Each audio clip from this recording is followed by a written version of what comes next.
So good evening, council members and our residents. This year marks the 5th year that I've had the honor of serving as your mayor, and tonight I'm pleased to present you with our proposal for the 2023 operating budget. This budget leverages all available resources to support the quality of life in Everett and investments that will help our community move forward. Building a balanced budget has been a very difficult task throughout my time in office, and this year brought us new challenges.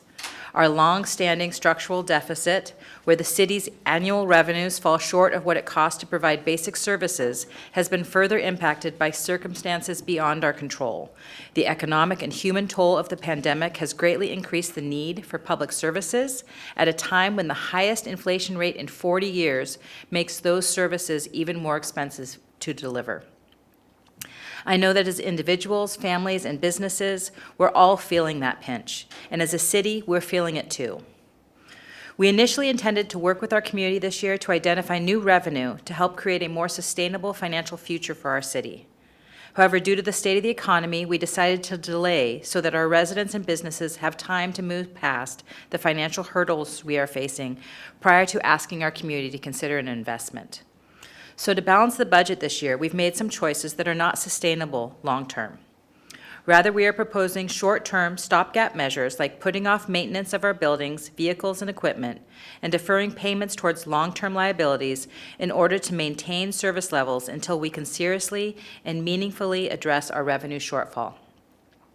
Thankfully, even during a time that has been challenging these last few years, we're still able to make some important investments in our community, thanks to an amount of federal and state and local grant funds. This includes the American Rescue Plan Act, the Bipartisan Infrastructure Law, and the Inflation Reduction Act, among others.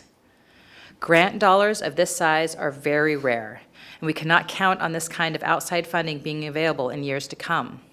But for now, those grant awards are helping bridge the gap and keeping essential services afloat, supporting programs we otherwise wouldn't be able to sustain. And we've been boosted by the growth we're experiencing as a city, both in terms of population and investment by new businesses choosing to locate here in Everett. Our hospitality industry, hotels, restaurant, and events is showing encouraging signs of recovery. After 2 years of being shut down and canceled, Everett is really beginning to come back to life. I hope you all enjoyed the incredible lineup of events that filled our city so far this year, including familiar favorites like Sorticulture and Wintertide, as well as those run by our partners, like the Everett Farmers Market, Cruising to Colby, Fisherman's Village Music Festival, and Fresh Paint. This past year, we also welcomed new ones like the amazing 3-on-3 basketball tournament, which literally transformed several blocks of our downtown into basketball courts and attracted thousands to our city. The Angel of the Winds Arena and Conference Center reported gains over last year, bringing in 50% more events this year. All of this has brought some much-needed energy into Everett and generated additional lodging tax revenue. We'll be able to reinvest these funds to support more placemaking events, attract visitors, and create memorable opportunities for our community to come together and enjoy arts, sports, culture, and more. Everett also remains a magnet for businesses in the green economy, which is thriving here. In less than a year, 3 of our Everett companies that are literally changing the world, Terra Power, Helion, and Zap Energy, have raised more than $1.4 billion for clean energy research and development. And our permit team is currently reviewing a 3-year phase redevelopment plan of the Everett Mall. In the coming months, you can expect to hear some really exciting news and announcements about the changes and new businesses that will transform this space. I'd also like to highlight a few other investments we have planned for next year. We're increasing our investments in neighborhoods and community engagement as well as equity. And our proposed budget supports several important infrastructure projects, including the replacement of the Edgewater Bridge, which is at the end of its useful life and vulnerable to earthquakes. Next year, we'll begin construction on the new bridge that will meet modern standards and serve the needs of everyone walking, biking, driving, and using a wheelchair. Another critical bridge project supported by this budget is the Everett Point Industrial Center planned on the riverfront. This site is currently only accessible by road that crosses railroad tracks. To ensure uninterrupted, safe access to the site, a new bridge must be built that goes over the tracks. This will raise the value of the site for existing and future uses. Our budget also includes support for parks, including the next phase of the long-awaited Silver Lake Loop Trail, which creates continuous recreational route around the lake, including the new ADA-compliant trail through Thornton A. Sullivan Park. There will be signage along the route highlighting the history of the Silver Lake community. We expect this phase to be done by next summer, and I'm very excited to have this new amenity in one of our most beautiful and beloved parks. In addition to the trail, the park will see a transformation of its playground, which was installed in 1997 and is one of the most popular playgrounds in our system. We'll be modernizing it with the state-of-the-art elements to ensure children of all ages and abilities can play and explore. And we'll also advance plans for our tree canopy, starting with a citywide tree inventory and tree planting initiative. We plan to offer another round of Everett Forward grants, which this year provided funds to local businesses impacted by the pandemic. These grants supported things like adding outdoor dining areas for restaurants for better social distancing, making storefront facade improvements, and supporting entertainment and events like shows at the Village Theater and the historic Everett Theater. We've also awarded grant funds to support local nonprofits in their capacity to provide early childhood education and daycare and make them more affordable, especially to our low-income families.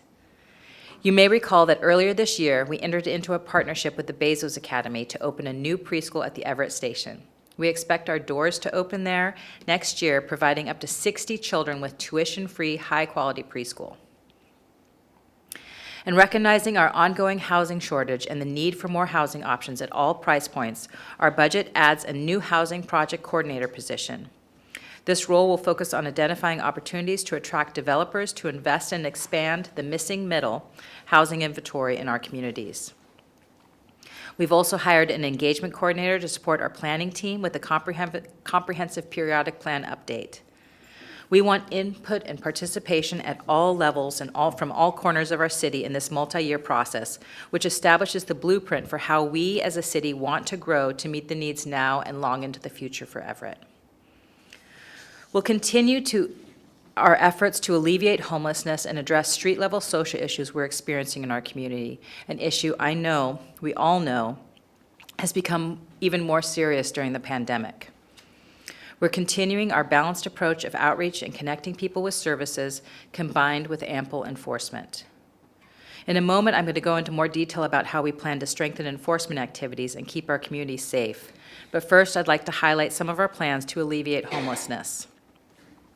Our budget supports our pallet shelters, which recently expanded from 20 initial units to 40. Next year, we'll add 2 more locations in other parts of our city. One will serve unsheltered women and children, and another will serve families. Last year, we added new homelessness response coordinator position, and we will continue to support this work to develop strategies and partnerships to provide more shelter and service options for people in our community experiencing homelessness. We'll also be expanding our support for our Human Needs Grant Program with another $100,000 of American Rescue Plan Act funds. This will come to Council for approval at the end of this month. Next year, we'll also roll out our new See-Click Fix app, which will allow residents to report concerns they see in the city immediately via an app. This includes things like encampments, graffiti, potholes, and other hazards or issues. And I'm excited to report that we're moving ahead with plans to add public restrooms to our downtown. Next year's budget adds more mental health professionals to our city teams as well, notably to our fire department and our library. Both of these teams frequently interact with people experiencing behavioral health issues. We envision the support provided by the new mental health professionals will relieve our already stressed police and fire systems from some of the calls that don't require that emergency response. I want to note right now that mental health professionals are very difficult to find. So are firefighters, paramedics, police officers, and engineers, IT professionals, pretty much everybody right now. As an employer, the city is not immune to the labor shortages that so many of our local businesses and organizations are facing. We're struggling to fill vacant positions throughout our city teams, which is why our budget also includes investments in our teams to ensure we are a competitive employer and able to attract the talent and skills we need to serve our community. So next, I'd like to address public safety. As mayor, there is nothing more important to me than ensuring that everyone who lives, works, learns, or visits Everett feels safe. We should all feel safe in our homes, safe walking or driving around town, safe going to our jobs, and safe going to school. And right now, I know many of us do not feel safe. We're experiencing an increase in crime, especially violent crime, and this is not unique to Everett. But what is unique to Everett is our firm commitment to addressing this with urgency as our most important priority. That's why I've been working with mayors throughout Snohomish County to bring together a new coalition in partnership with our business leaders.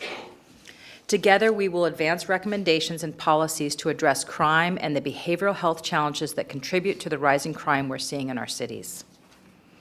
We'll work with Olympia on ways we can fix the legislation that hinders the ability of our local police to enforce laws and protect our communities. We will also partner closely with our Snohomish County leadership to ensure that our prosecutors and the court system are moving in the same direction, enforcing the law, administering justice, and reducing crime. This is not a Democrat or a Republican issue. It is a community issue, and our dedicated law enforcement professionals cannot be expected to solve this alone. They need the tools, resources, and policies in place in order to carry out their responsibilities in a safe and effective manner. Our cities have invested in first responders and embedded social workers. And while we are working aggressively here in Everett to solve these problems, investing in housing and support services, and law enforcement, we also need help from our partners at the state and other levels of government. This includes responding to the Blake decision, which decriminalized nearly all drug possession. We need criminal justice reforms that allow officers to better use their training, experience, and judgment in the field. We must continue to invest more funding for both law enforcement as well as the supportive services necessary to rehabilitate offenders. Increases in homelessness, drug addiction, and untreated mental illness directly lead to negative street activity and increases in property and violent crimes. While we desperately need more funding for social services to treat a growing number of behavioral health-related cases, we also need increased flexibility for law enforcement to regain the authority to deal with those who refuse treatment. Sometimes jail is the best short-term solution until someone can recognize the long-term help that they need. Neither social services nor law enforcement on their own are the answer. We need more of both if we are going to make progress. I'm grateful for the commitment of my fellow mayors across this county and leaders in working together to face these challenges. And I'll continue to support our law enforcement team, and I continue to be grateful for the incredible work that our public safety team does in this very difficult environment. So those are some of the highlights from our 2023 budget that we're presenting tonight. I've shared with you some of our challenges and how we're working to address them. I've also shared some of the key investments we're making and the positive change that they will bring to light. As a city, we will continue to grow, attracting new residents, new businesses, new jobs, and new opportunities. I'm pleased with the growth and the prosperity and vitality it brings to Everett. And I'll continue to work with you and our city council, as well as our entire community, to identify the best ways to support this growth and sustain the important city services that we all rely on here. I also want to take a moment to thank our council leadership on the Budget and Finance Committee, Council President Stonecipher, Council Vice President Tui, and Councilmember Schwab. You have been wonderful to work with this year, and I greatly appreciate your partnership, not only on the budget, but all year long as we continue to work to address these important issues in the city. I obviously want to thank the rest of your colleagues as well for their partnership and work. I also want to thank our incredible city teams who have been diligently working behind the scenes to build this budget and make sure it balances. I want to give a special acknowledgement and shout out to Lori Cummings, our executive director, as well as Susie Hagan, our finance director, and her entire team for their tremendous work on this budget. Thank you. And lastly, I want to thank our Everett community. We've been through a lot these past few years, and we still face a number of challenges. I remain very humbled and grateful for the resilience and support that I see every day and the care that we all share for one another and the city that we love. So thank you, and with that, I will end my comments this evening.